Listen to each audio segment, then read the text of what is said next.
மச்சான் முத்து ரீரிலீஸில் உண்மையிலே ஒரு நல்ல வசூல் எடுத்துக்கிட்டு இருக்கு. நேற்று 2வது நாள் இந்த 2 படமே எவ்வளோ வசூல் அப்படிங்கிறத நம்ம பார்ப்போம். ஸோ இது இல்லாமல் 3 படம் வந்து ரீரிலீஸ் ஆகிருந்தது சில நாட்களுக்கு முன்பு.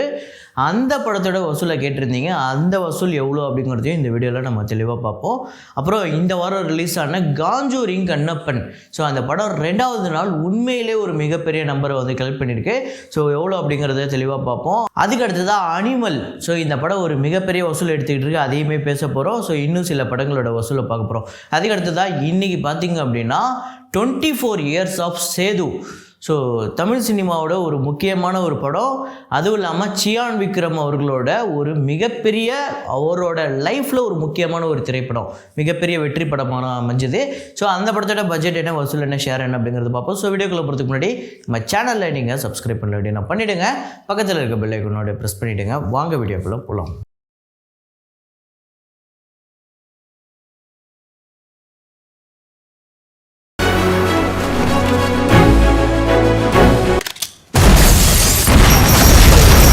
ஸோ ஆமாங்க, பேட்டை படம் தான். பேட்டை படத்தில் வந்து விஜய் சேதுபதி அவர்களோட ஒரு காட்சியில் வரக்கூடிய ஃப்ரேம் தான் அது. கிட்டத்தட்ட பேட்டை கிளைமேக்ஸ் அப்படின்னே சொல்லலாம். ஸோ அவர் கையில் ஒரு பாம்பு அந்த ரிமோட்டு கண்ட்ரோலை வச்சுட்டு அவர் ப்ரெஸ் பண்ணுற அந்த சீன் தான் அது. ஸோ இதை கரெக்டாக கெஸ் பண்ண முதல் 5 பேர் யார் அப்படின்னு பார்த்தீங்கன்னா ஸ்ரீஜெயம், அருண்குமார், ஜனா ஜெனி, அப்புறம் அம்மு, திருப்பதி திம்மராயன். இந்த 5 பேர் தான் வந்து முதல்ல கமெண்ட் பண்ணியிருக்காங்க. இன்றைக்கான ஃப்ரேமை பாருங்கள், கெஸ் பண்ணுங்கள்.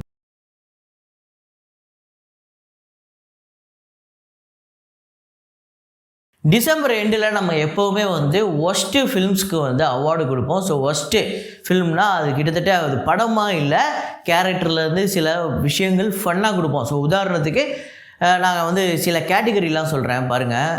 பெஸ்ட்டு சொம்பு தூக்கி அவார்டு, அதாவது ஒரு படத்தில் சம்மந்தமே இல்லாமல் இன்னொரு ஹீரோவை பற்றி பேசி கைத்தட்டல் வாங்குறது. ஸோ அது வந்து பெஸ்ட்டு சொம்பு தூக்கி அவார்டு. இதெல்லாம் சும்மா ஒரு ஃபன்னுக்காக தான். ஸோ அப்புறம் வந்து பெரிய ஹீரோ ரிசல்ட் 0. அப்புறம் நீங்கள் எங்கே சார் இங்கே வந்தீங்க, அதாவது பல வருஷமாக ஒரு படம் கொடுக்காமல் இருப்பார், திடீர்னு பார்த்தா இந்த வருஷம் 3-4 படம் கொடுத்துருப்பாரு. ஒருத்தர் வந்து படம் நடிச்சுக்கிட்டே இருப்பார் எக்கச்சக்கமாக, அந்த ஒரு படத்தில் ஒரு படம் கூட ஹிட் ஆகாது. அவருக்கு நம்ம என்ன கேட்டகரி கொடுப்போம்னா சும்மா அவார்டு. ஸோ இந்த மாதிரி பெண்களை நம்பாதே அவார்டு அப்படின்னு சொல்லிட்டு அதில் ஒன்று இருக்கும். அதில் பார்த்திங்க அப்படின்னா பெண்களை வச்சு ஃபீமேல் ஓரியன்ட் ஃபில்மாக எடுத்துக்கிட்டு இருப்பாங்க. அந்த படங்கள் எல்லாம் மண்ணை கவிக்கிட்டு இருக்கும். ஸோ அப்படி இந்த வருஷம் அதிகமாக மண்ணை கவினதில் அதில் பெண்ணை நம்பாதே, இந்த பெண்ணை நம்பக்கூடாது, இந்த ஹீரோயினை நம்பக்கூடாதுன்னு சொல்லிட்டு ஒரு ஃபன்னாக நிறையா கேட்டகரியில் நம்ம அவார்டு கொடுப்போம். அப்படி நீங்கள் வேறு எந்த கேட்டகரிலாம் இருக்குது, அதுக்கு என்ன படம் அவார்டு கொடுக்கலாம் அப்படிங்கிறத கமெண்ட்டில் போடுங்க. அதுக்கெல்லாம் தொடர்ந்து நிறையா வீடியோக்கள் வரப்போகுது. இப்போ நம்ம வசூல்களை போயிடலாம். சாம் பகதூர் அந்த படத்தோட Day 9 கலெக்ஷன் இந்தியாவில் வந்து 6,65 லட்சம், வேர்ல்டு வைடு 7,78 லட்சம். இந்தியா முழுக்க இந்த படம் 54,59 லட்சமும், வேர்ல்டு வைடு 62,03 லட்சம் வந்து வசூல் பண்ணியிருக்கு. ஒரு சூப்பரான வசூல். ஆக்சுவலாக நேற்று இந்த படம் ஆல்ரெடி ப்ராஃபிட்டு, அது நாளைக்கு தெளிவாக பார்ப்போம். ஸோ எக்ஸ்ட்ராடினரி மேன் தெலுங்கில் வந்திருக்கு, நிதின் அவர்களோட படம். Day 2 ஆந்திரா தெலுங்கானாவில் 1,76 லட்சம், வேர்ல்டு வைடு 2,58 லட்சம். இந்த படத்தோட டோட்டல் கலெக்ஷன் 4,04 லட்சம் ஆந்திரா தெலுங்கானாலையும், வேர்ல்டு வைடு 6,26 லட்சம் வந்து வசூல் பண்ணியிருக்கு. 42 கோடி இந்த படத்தோட பட்ஜெட்டு. இந்த படம் 25 கோடிக்கு தியேட்டர்கள் ரைட்ஸ் போயிருக்கு. ஸோ இந்த படம் கிட்டத்தட்ட 50 கோடி வசூல் பண்ணுமா இல்லையா அப்படிங்கிறத பார்ப்போம். இப்போதைக்கு கம்மியாக தான் இருக்குது. ஜோ அந்த படத்தோட Day 16 கலெக்ஷன் தமிழ்நாட்டில் 12 லட்சம், வேர்ல்டு வைடு 14 லட்சம். சூப்பரான வசூல். நேற்று தமிழ்நாட்டில் 2,62 லட்சமும், வேர்ல்டு வைடு 3 கோடி இந்த படம் வந்து வசூல் பண்ணியிருக்கு. ஆல்ரெடி ப்ராஃபிட்டாக மூவியாக அமைஞ்சிருக்கு. ஸோ அதை வரப்போகிற நாட்களில் நம்ம தெளிவாக பார்ப்போம். ரஜினி அப்படிங்கிற ஒரு மலையாள படம், காளிதாஸ் ஜெயராம் அவர்களோட படம். Day 2 கேரளாவில் 11 லட்சம், வேர்ல்டு வைடு 15 லட்சம். கேரளாவில் எதுவரையும் 2 நாளில் 27 லட்சம் வந்து வசூல் பண்ணியிருக்கு. 39 லட்சம் வேர்ல்டு வைடு. ஸோ ஒரு கம்மியான கலெக்ஷன் தான். முதல் நாள் கம்பேர் பண்ணும்போது 2வது நாள் கம்மியாக தான் இருக்குது. அன்னபூரணி Day 9 தமிழ்நாட்டில் 15 லட்சம், வேர்ல்டு வைடு 19 லட்சம். தமிழ்நாட்டில் இதுவரையும் டோட்டலாக 3,73 லட்சமும், வேர்ல்டு வைடு 4,71 லட்சம் வந்து வசூல் பண்ணியிருக்கு. இந்த படம் ஒரு ஃப்ளாப்பான மூவியாக தான் அமையுது. பார்க்கிங் இந்த படத்தோட Day 9 கலெக்ஷன் தமிழ்நாட்டில் 28 லட்சம், வேர்ல்டு வைடு 33 லட்சம். தமிழ்நாட்டில் இதுவரையும் 4,46 லட்சமும், வேர்ல்டு வைடு 5,11 லட்சம். ஸோ இந்த படம் ஒரு வெற்றி படமாக அமைகிறதுக்கு வாய்ப்பு இருக்குது. அது நடக்குமா இல்லையா அப்படிங்கிறத பார்ப்போம். அனிமல் அந்த படத்தோட Day 9 கலெக்ஷன் தமிழ்நாட்டில் 59 லட்சம், ஆந்திரா தெலுங்கானாவில் 3,58 லட்சம், கர்நாடகாவில் 2,71 லட்சம், கேரளாவில் 23 லட்சம், ரெஸ்ட் ஆஃப் இந்தியாவில் 34 கோடியே 18 லட்சம் வந்து வசூல் பண்ணியிருக்கு. ஓவர்சீஸில் 18 கோடியே 69 லட்சம். வேர்ல்டு வைடு 59 கோடியே 98 லட்சம் வந்து வசூல் பண்ணியிருக்கு. கிட்டத்தட்ட 60 கோடிங்க. எத்தனாவது நாள்? 9வது நாள். உண்மையிலே போகிற போக்க பார்த்தா இந்த படம் 1000 கோடி வசூலை எடுத்துருமோ அப்படின்னு தோணுது. ஸோ அப்படி உங்களோட ப்ரெடிக்ஷன் என்ன அப்படிங்கிறத கமெண்ட்டில் போடுங்க. தமிழ்நாட்டில் இதுவரையும் 7 கோடியே 61 லட்சமோ, ஆந்திரா தெலுங்கானாவில் 59 கோடியே 71 லட்சம், கர்நாடகாவில் 27 கோடியே 21 லட்சம், கேரளாவில் 2 கோடியே 45 லட்சம், ரெஸ்ட் ஆஃப் இந்தியாவில் 374 கோடியே 9 லட்சம், ஓவர்சீஸில் 189 கோடியே 7 லட்சம் வந்து வசூல் பண்ணியிருக்கு. வேர்ல்டு வைடு இந்த படம் வந்து 660 கோடியே 14 லட்சம் வெறும் 9 நாளில் ஒரு மிகப்பெரிய வசூல். இன்றைக்கி இந்த படம் வந்து கதார் 2 அந்த படத்தோட வசூலை பிரேக் பண்ணிடும். ஸோ இப்போ நான் பேசிகிட்டு இருக்கேன் இந்த சமயத்தில் இந்த படம் கன்ஃபார்மாக பிரேக் பண்ணியிருக்கோம். இந்த படம் ஒரு மிகப்பெரிய ப்ராஃபிட்டுங்க. கிட்டத்தட்ட ஒரு எந்த அளவுக்கு ப்ராஃபிட்னா போட்ட முதலை விட அதே அளவுக்கு ப்ராஃபிட் கையில் எடுத்திருக்காங்க. ஸோ அது டீட்டெயிலாக நம்ம பேசுவோம் வரப்போகிற நாட்களில்.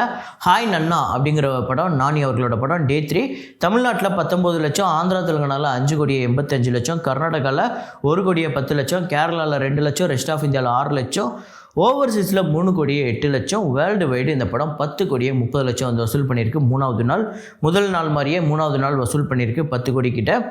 இதுவரையும் இந்த படம் தமிழ்நாட்டில் 60 லட்சமோ, ஆந்திரா தெலுங்கானாவில் 14 கோடியே 28 லட்சம், கர்நாடகாவில் 2 கோடியே 52 லட்சம், ரெஸ்ட் ஆஃப் இந்தியாவில் 15 லட்சம், கேரளாவில் 6 லட்சம், ஓவர்சீஸில் 9 கோடியே 11 லட்சம், வேர்ல்டு வைடு 26 கோடியே 72 லட்சம் வந்து வசூல் பண்ணியிருக்கு. இந்த படத்தோட ஷேர் டீட்டெயிலையும் வரப்போகிற நாட்களில் பார்ப்போம். 3 நாள் ஒரு சூப்பரான வசூல். இன்றைக்குமே ஒரு பெரிய வசூல் எடுக்கிறதுக்கு வாய்ப்பு இருக்குது.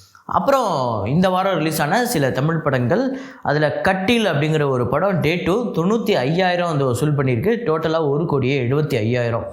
ஸோ எந்த அளவுக்கு ஒரு ரொம்ப கம்மியான ஸ்க்ரீன்ஸு, அதாவது கிடைச்சதே ஒரு 2-3 ஸ்க்ரீன் தானே வைங்களேன், அதுலேயுமே ஃபுல்லாகலை அப்படிங்கிறது தான் உண்மை. அதனால தான் இவ்வளோ கம்மியான கலெக்ஷன். தீவன் அப்படிங்கிற ஒரு படம், இந்த படத்தோட டே 2 கலெக்ஷன் 3.5 லட்சம் வந்து வசூல் பண்ணியிருக்கு. வேர்ல்டு வைடு 7.5 லட்சம். இந்த படம் வந்து கார்த்திக் அவர்களோட படம், நவரச நாயகன் கார்த்திக். இந்த படத்தோட பட்ஜெட் 4 கோடி. அதாவது இந்த 2 படங்களுமே கோடிகளில் தான் பட்ஜெட்டாக இருக்குது, லட்சங்களில் கிடையாது. Conjuring Kannappan. So day 2 collection பார்த்திங்க அப்படின்னா தமிழ்நாட்டில் 1 கோடியே 28 லட்சம், வேர்ல்டு வைடு 1 கோடியே 44 லட்சம் வந்து வசூல் பண்ணியிருக்கு. டே 1ஓட டே 2 ஒரு செம்மையான கலெக்ஷன். படம் பார்த்தவங்க எல்லாருமே சூப்பராக இருக்குது அப்படின்னு சொல்லியிருக்காங்க.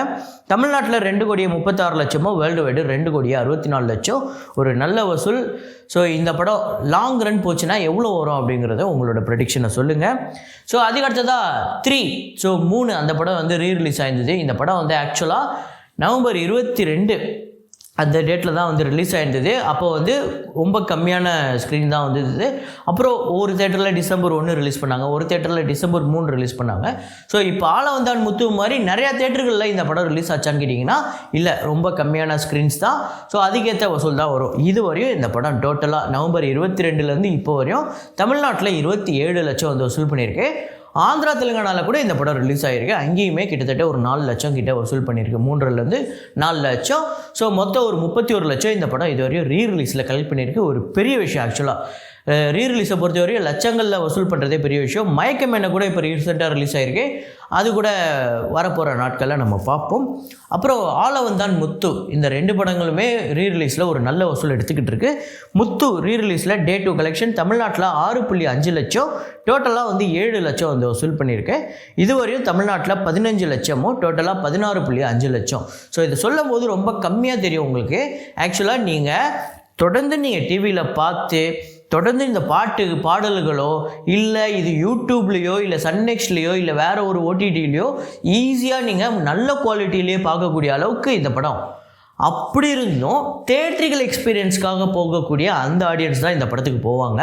அதுவும் அந்த படத்தோட மியூசிக், அந்த சவுண்டு குவாலிட்டி, தலைவரை வந்து நான் வந்து ஸ்க்ரீனில் பெரிய ஸ்க்ரீனில் பார்க்கணும் அப்படின்னு ஆசைப்படுறவங்கலாம் இந்த மாதிரி படத்துக்கு பார்த்தாலும் பரவாயில்ல, எனக்கு இந்த படம் ரொம்ப பிடிக்கும், மறுபடியும் தலைவரை பார்க்கணும், இந்த மியூசிக்கை கேட்கணும், அந்த சவுண்ட் எஃபெக்டில் பார்க்கணும், 4K வெர்ஷனில் பார்க்கணும் அப்படின்னு நினைக்கிறவங்க தான் போவாங்க. வழக்கமான மிகப்பெரிய ரசிகர்கள் கூட அந்த மாதிரி போவாங்களான்னு கேட்டிங்கன்னா இல்லை, அது ஒரு சின்ன க்ரௌடு தான். அதில் பெரிய வசூல் வந்திருக்கிறது 2 நாளில் 16 லட்சங்கிறது பெரிய விஷயம்.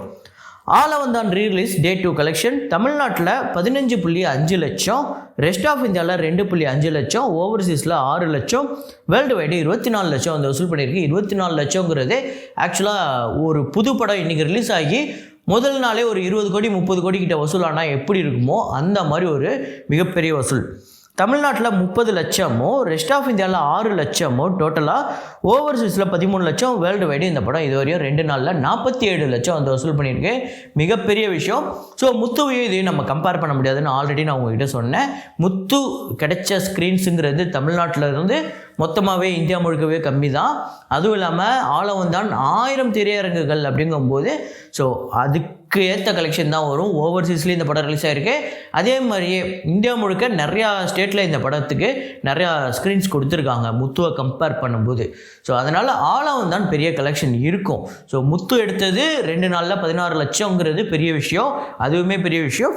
47 லட்சம் ஆலவந்தான் ஒரு மிகப்பெரிய சம்பவம். படம் பார்த்தவங்க எல்லாருமே சூப்பராக இருக்குது அப்படின்னு சொல்லியிருக்காங்க. அதுதான் உண்மை. நீங்கள் இன்றைக்கி டேட்டுக்கு ஒரு படத்தை மேக் பண்ணி இன்றைக்கி டேட்டுக்கு தேட்டரில் போட்டால் என்ன குவாலிட்டியில் இருக்குமோ, என்ன சவுண்ட் எஃபெக்டில் இருக்குமோ, என்ன டெக்னாலஜிலாம் யூஸ் பண்ணியிருப்பாங்களோ, டெக்னிக்கலாக எப்படி ஹேண்டில் பண்ணியிருப்பாங்களோ அது எல்லாமே இந்த படத்தில் இருக்குது. அதுதான் உண்மை. இதை நீங்கள் தேட்டரில் போய் பார்க்க வேண்டிய கட்டாயமும் ஒன்று இருக்குது. ஏன்னா நீங்கள் கண்டிப்பாக ஒரு சினிமா ரசிகர், நீங்கள் வந்து உலகநாயகன் அவர்களோட ரசிகராகவோ, இல்லை இந்த படம் எனக்கு பிடிக்கும், இந்த படம் நான் ஆல்ரெடி பார்த்துருக்கேன், இந்த படம் இந்த கதை பிடிக்கும் அப்படிங்கிற ரசிகராக கூட இருக்கணும்னு அவசியம் இல்லை. உங்களுக்கு சினிமா பிடிக்கும்னாலே இந்த படத்தை நீங்கள் தேட்டரில் போய் பார்க்கலாம். ஏன்னா இந்த படம் ரிலீஸ் ஆன சமயத்தில் அப்போ இருந்த டெக்னாலஜிக்கும் அப்போ இருந்த சவுண்ட் எஃபெக்ட்டுக்கும் ஏற்ற மாதிரி அப்போ இருந்தது. இப்போ ரீமாஸ்டர் பண்ணியிருக்காங்க. ஸோ குவாலிட்டியுமே நல்லாயிருக்கு, ட்ரிம் பண்ணியிருக்காங்க. படம் பார்த்தவங்க எல்லாருமே சூப்பராக கொண்டாடிருக்காங்க. ஸோ முத்து ஆலவந்தான் ரெண்டுமே ரீரிலீஸில் சக்க போட்டுக்கிட்டு தான் இருக்குது.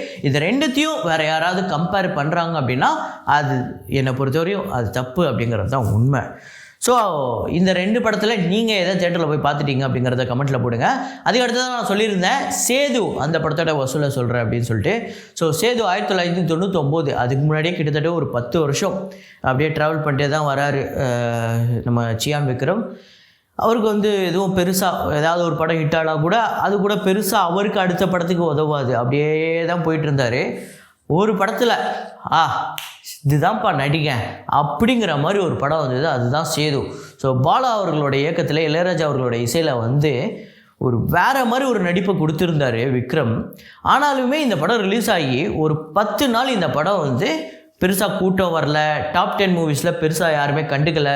விமர்சனம் ஓரளவுக்கு நல்லா வந்திருந்தாலுமே மக்கள் கண்டுக்கலை. ஆனால் வேர்ட் ஆஃப் மவுத்தில் லேட்டாக பிக்கப் ஆச்சு. கிட்டத்தட்ட பாலா வந்து பொட்டிலாம் கட்டிட்டு அவ்வளோதான், இது நம்ம வேலை இல்லை, நம்ம வேறு வேலை பார்க்க போயிடலான்னு சொல்லிட்டு ஊருக்கே கிளம்பிட்டாராம் அப்படின்னு ஒரு இன்டர்வியூவில் அவரே சொல்லியிருக்காரு. அந்த மாதிரி மறுபடியும் லேட் பிக்கப் ஆகி இந்த படம் ஒரு சம்பவம் ஒன்று பண்ணிச்சு பாருங்கள். ஆக்சுவலாக இந்த படத்தோட பட்ஜெட் அன்னைக்கு காலகட்டத்துக்கு ஆக்சுவலாக ஒரு பெரிய பட்ஜெட்டுன்னு தான் சொல்கிறாங்க. ஒரு புது டைரக்டரோட படத்துக்கு 85 லட்சம் இந்த படத்தோட பட்ஜெட். அது அப்போதைக்கு ஒரு புது டைரக்டரோட படத்துக்கு பெரிய பட்ஜெட்டு. ஸோ இந்த படம் அவ்வளோதான் காலினே முடிவு பண்ணிட்டாங்க.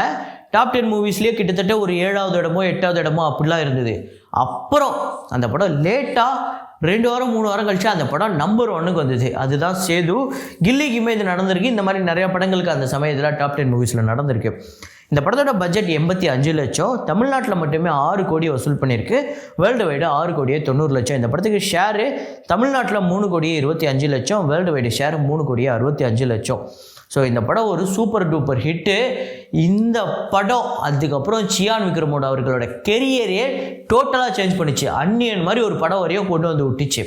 ஸோ அதுக்கப்புறம் இப்போ கூட ஒரு பெரிய ஸ்டார் தான். தங்கலான் மாதிரி ஒரு படத்துக்கு மிகப்பெரிய எக்ஸ்பெக்டேஷன் இருக்குது. நடுவில் சில படங்கள் அவருக்கு பெருசாக கை கொடுக்கலனாலும் தங்கலான் அவருக்கு ஒரு மிகப்பெரிய விஷயத்தை பண்ண போகுது அப்படின்னு தான் நான் நினைக்கிறேன். ஸோ இந்த படம் உங்களுக்கு எத்தனை பேருக்கு ஃபேவரட் அப்படிங்கிறத கமெண்ட்டில் போடுங்க. ஸோ இதே மாதிரி ஒரு வீடியோவில் இதே மாதிரி கலெக்ஷன் ரிப்போர்ட்டில் மீண்டும் நான் உங்களை சந்திக்கிறேன். Signing off Rahman.